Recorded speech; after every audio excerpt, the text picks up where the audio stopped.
Greek mythology, with its rich tales of gods, goddesses, heroes, and epic stories, is a fascinating lens through which we can explore ancient perspectives on love and relationships. Stick around to uncover a few of well-celebrated love stories like that of Apollo and Hyacinth's eternal love that ended in tragedy. Discover who is the patron of gay relationships and same-sex marriage. Witness the tender but tragic love story of Achilles and Patroclus, and the story behind the corpse being dragged behind a chariot across the walls of Troy. Gay romances were not confined to the gods. Discover how Athena responded to her female lover's betrayal and explore the history or herstory behind one of the gay pride's battle cries. Love is love. Passion, tender love, tragedy, betrayal, and sensuality are just some of the themes of Greek mythology's gay romances. These gods are not spared from a sad love story of unrequited love and lost love between Narcissus and Hymenaeus and Zeus and Ganymede. Among the many narratives are stories of same-sex romances that, while often scandalous by modern standards, were integral parts of the mythological tradition. These relationships not only offer insights into ancient Greek society but also resonate with contemporary LGBTQ+ themes, making them relevant today. In ancient Greece, one's attraction and sexual desires were not dictated by their gender identity. Love and relationships between individuals of the same sex were not uncommon and were often depicted in mythological tales.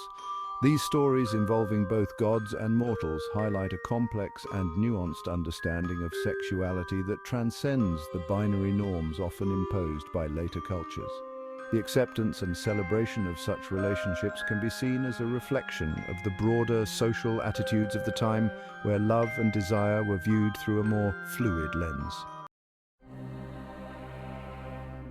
One of the earliest and most poignant examples of a same-sex relationship in Greek mythology is the love story between Apollo, the god of the sun, music and prophecy, and Hyacinth, a beautiful Spartan prince. Their romance was marked by joy and tragedy. Apollo adored Hyacinth, teaching him the arts of music and hunting. However, their happiness was cut short when Hyacinth was accidentally killed by a discus thrown by Apollo. From his spilled blood, Apollo created the hyacinth flower, immortalizing his love for the prince forever. Apollo's romantic entanglements did not end with Hyacinth. He also had a significant relationship with Hymen, the god of marriage ceremonies. This union is particularly interesting as it challenges modern perceptions of same-sex marriage being a recent development. Apollo and Hymen's love was a harmonious blend of Apollo's radiant charm and Hymen's joyous blessings, embodying the sacredness of both personal and communal union. Thus, Apollo is considered to be the patron of same-sex relationships, and Hymen's name is called to bless the union in a same-sex marriage to ward off bad luck and disaster in the marriage. Another one of the most well-known examples of male companionship and love in Greek mythology is that of between Achilles and Patroclus. Their relationship, which played a crucial role in Homer's Iliad, is often interpreted as a deep and romantic connection. Achilles was known to be tender and affectionate to Patroclus, but cold-hearted and arrogant to others. Patroclus's death at the hands of Trojan prince Hector in the Trojan War drove Achilles into a grief-stricken rage.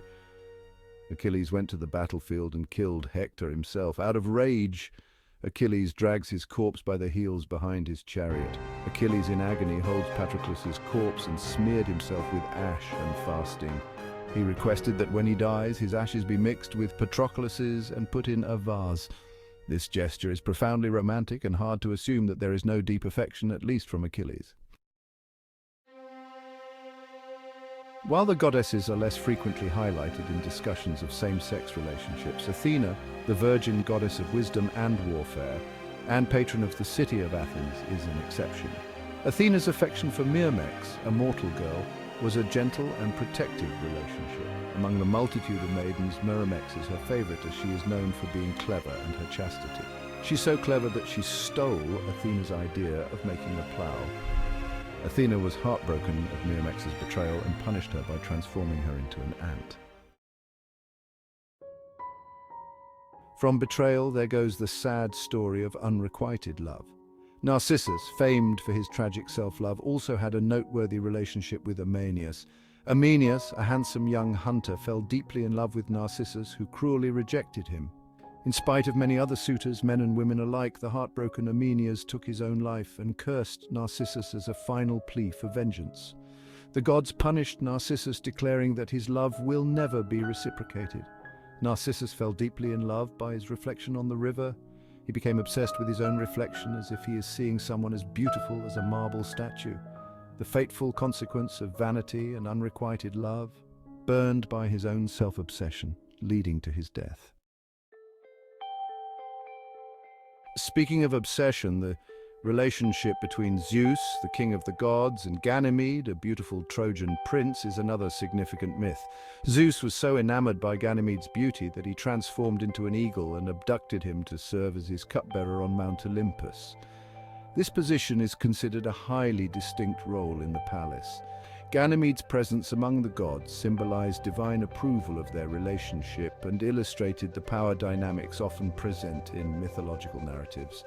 Zeus and Ganymede reflected a pederastic relationship, which is a customary practice of Greek adult men having an erotic relationship with adolescent boys, which they justify as training these boys to become men. Of course, Zeus gave utmost special favor to this beautiful young immortal wine pourer. Zeus grants immortality to Ganymede, an act he never bestowed on anyone ever. Meanwhile, these events caused trouble between Zeus and his wife Hera. Hera considered Ganymede as a strong rival of his love and affection. To protect the boy, Zeus sent him to the sky as the constellation Aquarius. The goddess of love and beauty, Aphrodite, is said to display strong support for same-sex relationships in Greek mythology. She is considered a very sexual goddess, and her relationship with her female lovers were passionate and secretive affairs that highlighted the complexities of love and desire. This union added another layer to the intricate web of relationships among the gods and goddesses, demonstrating the fluidity of divine love. The battle cry of LGBTQ plus love is love could have been originated from this goddess. Greek mythology remains a cornerstone of Western cultural and literary traditions. Its stories continue to inspire modern works of art, literature, and film.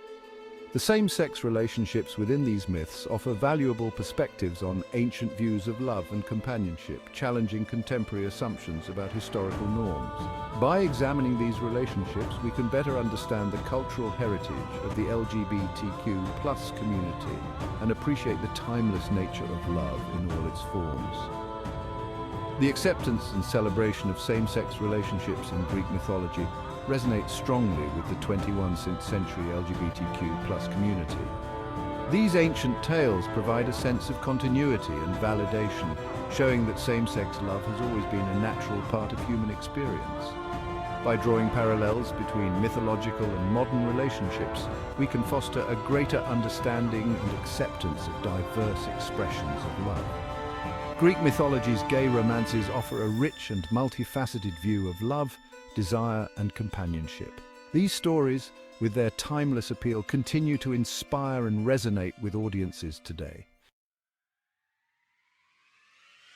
Thank you for watching and happy Pride Month. Please consider subscribing, liking, and sharing this video. See you next time.